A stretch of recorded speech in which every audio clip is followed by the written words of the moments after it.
क्यों किया उन्होंने, क्यों करने की क्या ज़रूरत थी, ये एक साथ दिखाने में क्या क्या प्रॉब्लम हो रही थी। चलो तब तक के लिए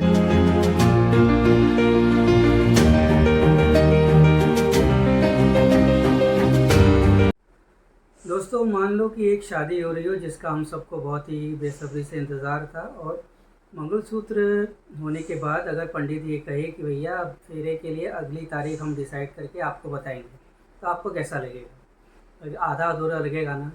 यही हाल है आर्या थ्री सीज़न का। दोस्तों नमस्ते, मैं आपका विशाल वर्मा और सिने ब्लूज़ में आप सबका स्वागत है। आज हम बात करेंगे आर्या सीज़न 3 की। आर्या और आर्या सीज़न 2 की सब ज़बरदस्त कामयाबी के बाद सुष्मिता सेन का सीज़न 3 का सबको इंतज़ार था, और ये डिज्नी हॉटस्टार पे आ गया है। सुष्मिता सेन ने इसमें भूमिका निभाई है, और पहले के 2 सीज़न देख के हमारी मुँह से यही निकला था कि भाई वाह क्या बात है। अब सीज़न 4 का इंतज़ार रहा, सीज़न 4 देखा, और देखने के बाद ये एक ऐसा लगा कि जैसे कि 2 दिन का भूखा कोई इंसान हो जिसको एक दिन का खाना दिया जाए और उससे ये कहा जाए कि भाई साहब अब बाकी का जो एक दिन का खाना है वो तुमको 2 दिन बाद पता चलेगा, या ऐसा पता चलेगा, तो वो 2 दिन का भूखा इंसान एक दिन का खाना में आधा खाएगा क्या और बचाएगा क्या? यही हाल है आर्या 3 के सीज़न का, जिसमें 4 एपिसोड डिज्नी हॉटस्टार ने रिलीज़ किए, और ऐसा उन्होंने क्यों किया ये मेरी समझ के बाहर है। हो सकता हो कि नाइट वॉचमैन की सफलता के बाद अब ये ट्रेंड उन्होंने शुरू किया है। स्कैम, सोनी लिव के स्कैम के साथ भी ऐसा ही कुछ हुआ था। लेकिन ये बात मेरे समझ के बाहर है कि जब सीज़न 1 आपने सारे एपिसोड रिलीज़ किए थे और सीज़न 2 के सारे एपिसोड रिलीज़ किए थे, तो आर्या के सारे सीज़न एक साथ दिखा देने चाहिए थे। चलिए अब जितने भी चार एपिसोड देखे उसके बारे में बात करते हैं।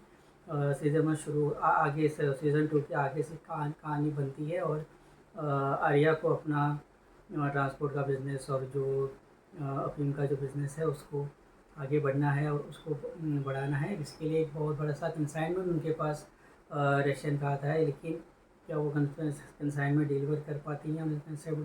कंसाइनमेंट को डिलीवर करने में उनको क्या क्या परेशानी से गुजरना पड़ता है? इंस्पेक्टर खान जो विकास इसमें फिर से आपको नज़र आएंगे, वो उनके पीछे पड़े हुए हैं। और साथ में एक और कैरेक्टर है जिसने सरप्राइज़ किया है, वो है सूरज इंद्रनील से सेनगुप्ता, जो अपनी पत्नी के बदले के लिए वो अलग अलग से अपने प्लान बनाते हैं, शरण रहते हैं। तो इन सब से आर्या कैसे गुजरती है। और एक और कैरेक्टर इंट्रोड्यूस किया है इला अरुण का, जो कि एक पावरफुल बिजनेस वूमन और एक राजघराने की एक पावरफुल लेडी की तरह उसके सामने आती हैं, और वो भी इस बिजनेस में उनका भी बहुत बड़ा नाम है और दबदबा है। तो शुरू में जब ये सुष्मिता सेन की जहाँ तक बात करें, तो इसमें भी वो पूरे अपने रोल में एकदम से खरी उतरी हैं। She is a wonderful actress, और इसमें उन्होंने फिर से अपने आप को, अपनी एक्सेलेंसी को उन्होंने फिर से साबित किया है। और इसमें जो सीन्स जो लिखे हैं, राम आडवाणी ने जो इसका जो निर्देशन किया है, वो पूरे 4 के 4 एपिसोड टेस्टिंग है। उसमें ग्रिप है, कसा हुआ है, और आपको बांध के रखता है। और आप जानना चाहते हैं कि आगे क्या होता है, क्या आर्या किस तरह से अपने दुश्मनों के वार से बचती है और उनको पलटवार कैसे करती है।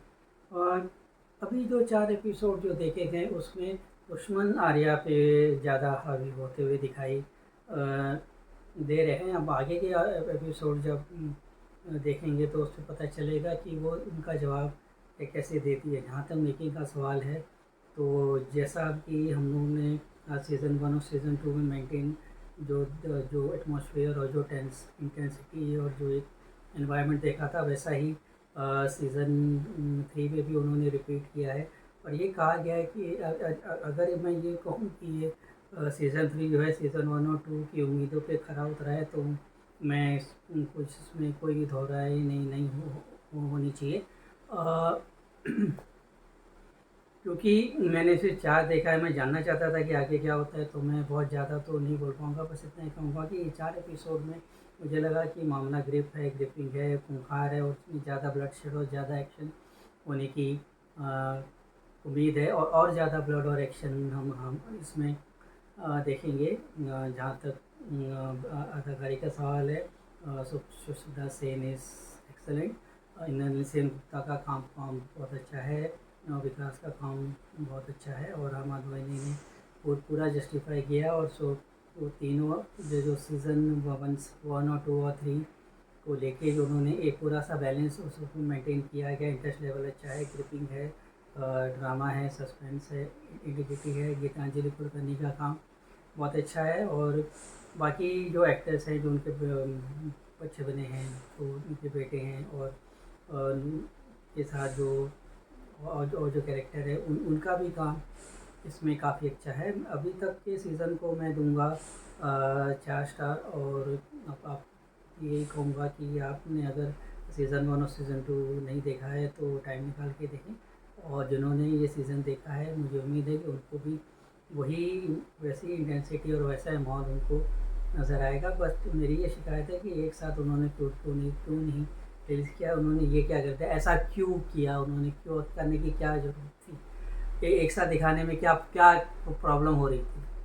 चलो, तब तक के लिए मैं आपसे आज्ञा चाहता हूँ। मैं आपका विशाल वर्मा, आता रहूँगा सिनेमा की कोई नई बातें लेके, पुरानी यादें लेके आपके अपने फेवरेट चैनल सिने ब्लूज़ में। तब तक के लिए आज्ञा दीजिए। हमारा चैनल अगर फॉलो नहीं किया है तो फॉलो कीजिए। तब तक के लिए नमस्ते। फिल्में देखते रहिए, खुश रहिए। Good night, thank you.